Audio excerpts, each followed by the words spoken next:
It's Bourbon Night. Hello, I'm Chad. I'm Sarah. And Sarah, what do we have? We have Boone County 1833.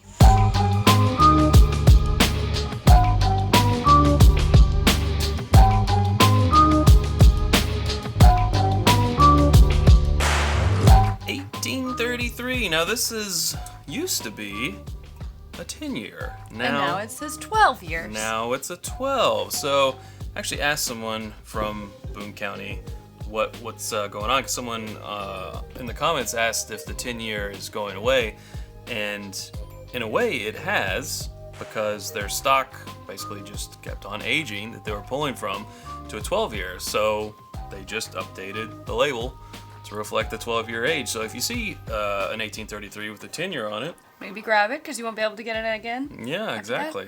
But I mean, I think that's interesting because a lot of what we've been seeing lately is age statements going away. Mm-hmm. So instead of going away, it's just getting older. Yeah, it's updated. Which is cool. Yeah. Now they also have a 12-year that is a single barrel that you see a lot of picks from. And yes. we've had some of the 12-year single barrel picks that have been rather good. Yes. So this is... We had one from Hops to Go, actually. Yeah. A local store in Lexington. They do deliveries and stuff, but they did a Hops to Go barrel pick, and that was quite delicious. Actually, I think that might be the only pick that we've had of the Potentially. 12-year single barrel. No, that's not right. We also had one from another store. I just can't recall the name. At Big Ben's. But yes. I can't remember what pick it was. That was a nice cork pop. Pretty good. Yeah, so this is the 1833. We first had this last year in New Orleans, actually. That's right, we did. At one of the seminars. So. Wow, that was a while ago. Yeah. Now, It's got some nice color to it. They are definitely transparent with this, which is awesome. Right here on the back, it says distilled at DSP-IN1, which would be Indiana. So one guess as to what big distillery in Indiana makes a lot of juice for other people. So it's MGP, but they're, they're very transparent and upfront about that. And they are making their own stuff now. Woo! So, one day... That will be 12 years old. It'll be a KY instead of an IN on the DSP. Sure. So yeah, this is rather dark. Yeah, it's gotten really nice color to it. Well, that's a different Very type rich of smell. amber. It is. It's like a very light, gentle, toasted. I'll be honest with you, it's not super fragrant. Almond. Yeah, it's really mild and gentle. It's kind of an understated nose, really. It's tough. Give the 3 blast method. I get like toasted almond.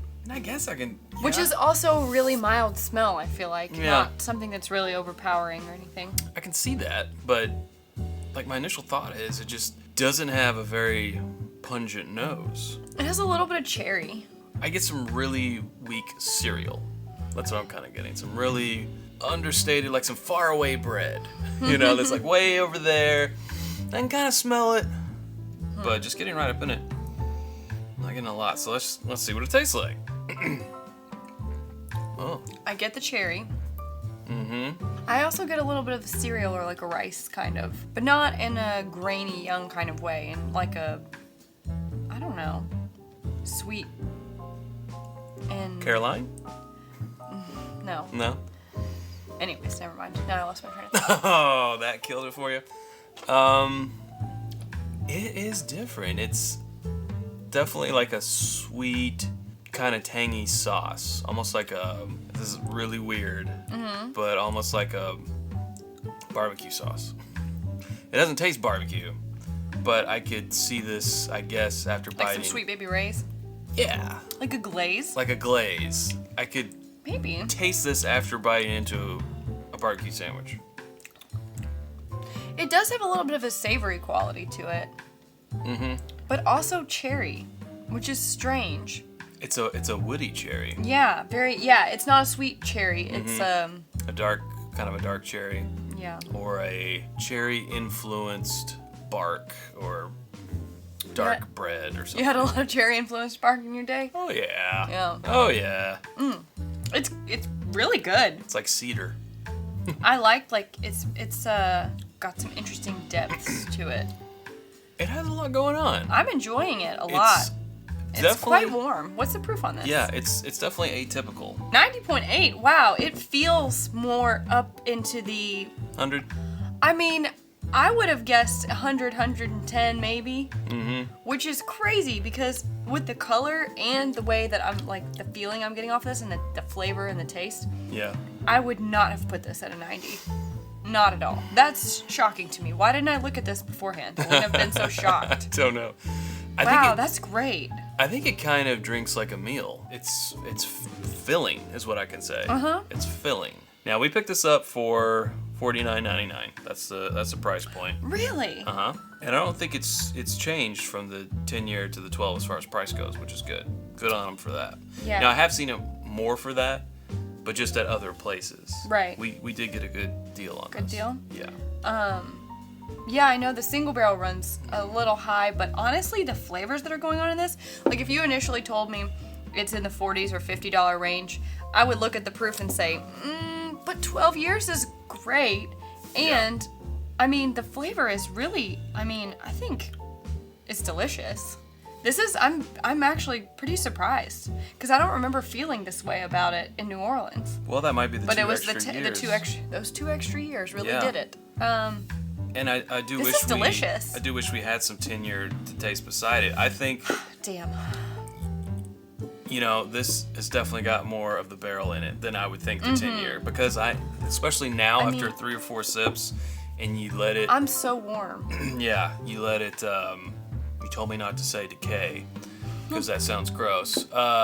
You let it linger on the tongue. Oh, that's a great replacement word. Do you have to let it linger? Do you have to?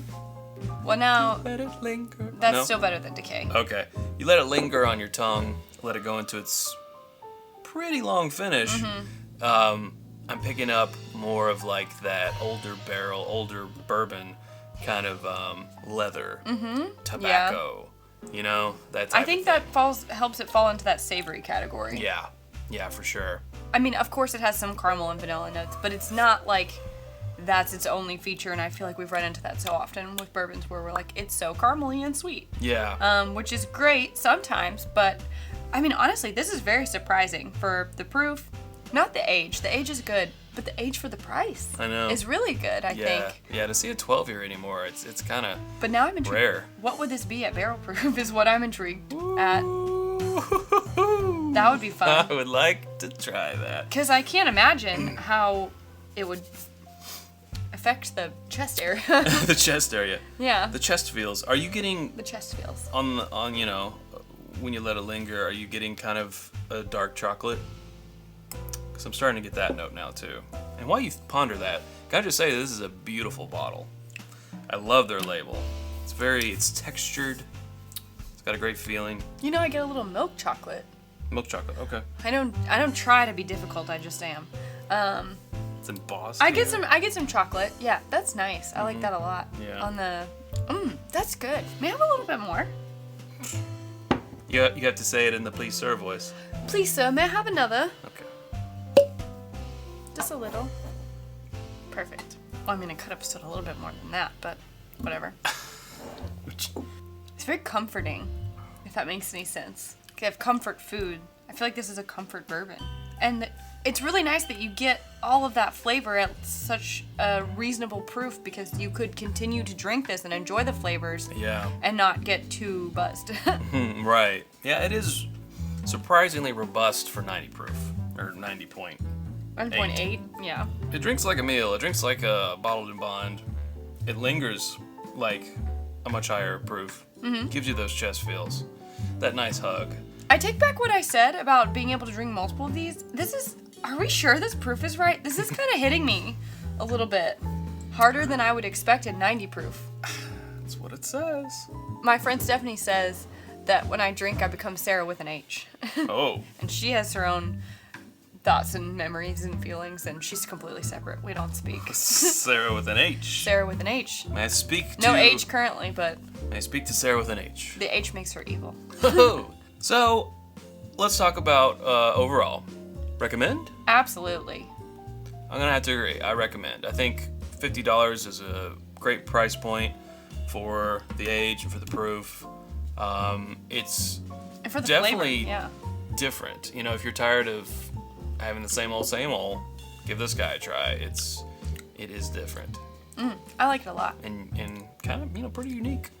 I think so. Yeah. Now I'm getting, it kind of changes as you let it sit and try more of it. You get different parts of the flavors. Like I just got a lot of char, but not in a gross way, in like a nice way. Yeah. So. Okay. I definitely think out of some of the newer distilleries, I know this is sourced, but out of some of what newer distilleries have been putting out, this is quite nice. Yeah, comes up in the northern part of Kentucky. So this is a Kentucky distillery. And one day, I guess all their juice will be Kentucky straight bourbon whiskey. I can only hope that future juice is as good as this one. Agreed. So. All right, well, that'll do it for us. Guys, you can follow us on all the social medias at It's Bourbon Night. You can also follow us on Patreon. It's patreon.com/It's Bourbon Night. Become one of our drinking buddies. Hang out with us, help answer polls and things, contribute. Absolutely. And then you can find neat things like our tasting glasses and other things that we like to use around in our bourbon nights on our Amazon influencer page, which is amazon.com/shop/It's Bourbon Night. Forgot what it was called there for a second. It's because I was being Vanna. Yeah, you were being Vanna. Yeah, so that'll do it for us. Thanks, Sarah. Thanks, Chad. Okay, and until next time, drink more bourbon.